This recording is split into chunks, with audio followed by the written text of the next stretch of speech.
حضرت عمر رضی اللہ تعالیٰ عنہ کو جب خنجر پیوست کیا گیا، اس کے بعد آپ کو دودھ پیش کیا گیا تو وہ دودھ پسلیوں سے نکل گیا۔ طبیب نے بتا دیا کہ حالات بہتر نہیں ہیں صحت کے حوالے سے، آپ کچھ نصیحت کر لیں۔ اور بندے کو خود کو بھی پتہ لگ جاتا ہے، یہ مشاہدہ ہے، آپ بھی جانتے ہوں گے ان چیزوں کو، کہ مرنے والا بعض دفعہ اپنے پہلے ہی آگاہ کر دیتا ہے۔ تو حضرت عمر رضی اللہ تعالیٰ کو جب محسوس ہوا، معلوم ہوا کہ زخم گہرا ہے، تو آپ نے اپنے بیٹے حضرت عبداللہ کو بلایا اور فرمایا کہ جاؤ حضرت حذیفہ بن یمان کو بلا لاؤ۔ یہ نبی علیہ السلام کے رازدان تھے۔ حضرت حذیفہ آ گئے۔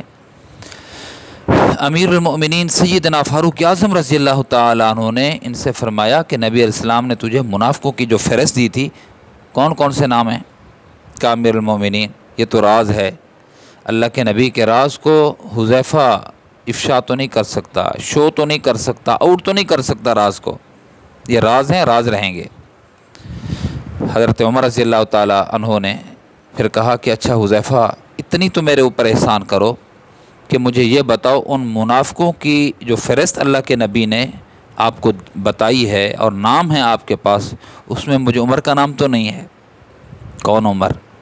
جس کے بارے میں فرمایا اگر میرے بعد نبی ہوتا تو لو کان بعدی نبی لکان عمر۔ یہ عمر کہہ رہا ہے میرے بعد اگر نبی ہوتا تو عمر ہوتا، نبی ہے نہیں، اللہ کے نبی آخری نبی ہیں، خاتم النبیین ہیں۔ یہ عمر جن کے گھر کو، محل کو جنت میں حضور صلی اللہ علیہ وسلم دیکھ کے آئے ہیں، یہ عمر کہہ رہے ہیں۔ حضرت حذیفہ کی آنکھوں سے آنسو بہنے لگے۔ کہا کہ میں نے راز بتایا کسی کو نہیں، آپ نہ ہوتے تو پھر بھی کسی کو نہ بتاتا۔ آپ پوچھ رہے ہیں، میں بتا رہا ہوں، آپ کا نام منافقوں کی لسٹ میں نہیں ہے۔ حضرت حذیفہ چلے گئے۔ حضرت عمر رضی اللہ تعالیٰ نے اپنے بیٹے سے فرمایا جاؤ اما عائشہ رضی اللہ تعالیٰ عنہا سے کہو کہ میری خواہش ہے کہ میں نبی علیہ السلام کے جوار رسول میں دفن ہونا چاہتا ہوں، ہمسائیگی چاہتا ہوں اللہ کے نبی کی، چونکہ وہ جگہ، وہ مقام آپ کا ہے، تو اگر آپ اجازت دیں۔ اور جا کر یہ نہیں کہنا امیر المومنین، بلکہ کہنا عمر کی خواہش ہے۔ اگر وہ برضا و رغبت محسوس کرتے رہنا ان کی آواز سے، ان کے انداز سے، اگر وہ شرح صدر کے ساتھ دے دیں تو ٹھیک ہے، ورنہ زور زبردستی نہیں ہے۔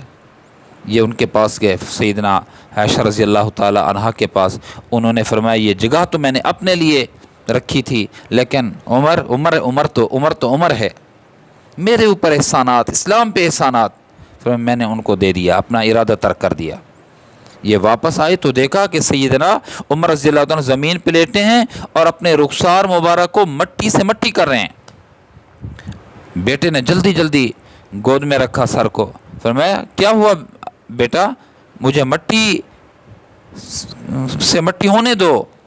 کہ ابا، فرمایا اگر اللہ رب العزت نے کل میرے حال پہ رحم نہ کیا، میری بخشے نہ فرمائے، تو عمر تو برباد ہو گیا۔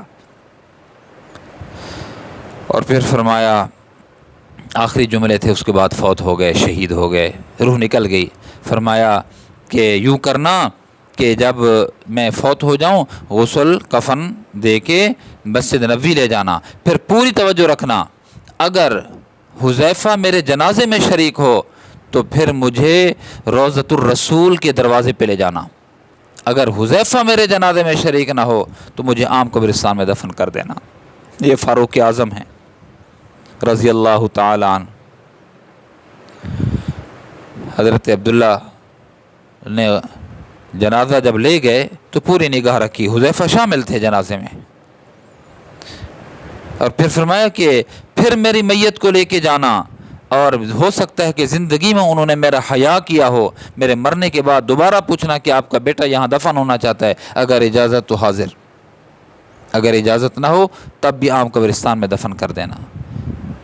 حضرت حذیفہ جنازے میں شامل ہوئے۔ حضرت عمر رضی اللہ تعالیٰ عنہ کی میت کو روضہ پاک کے سامنے لایا گیا، اور اب عائشہ رضی اللہ عنہ درخواست کی کہ آپ کا بیٹا حاضر ہے، اجازت ہو تو یہاں دفن ہونا چاہتے ہیں۔ آپ نے اجازت دے دی، فرمایا مرحبا یا عمر، مرحبا یا عمر۔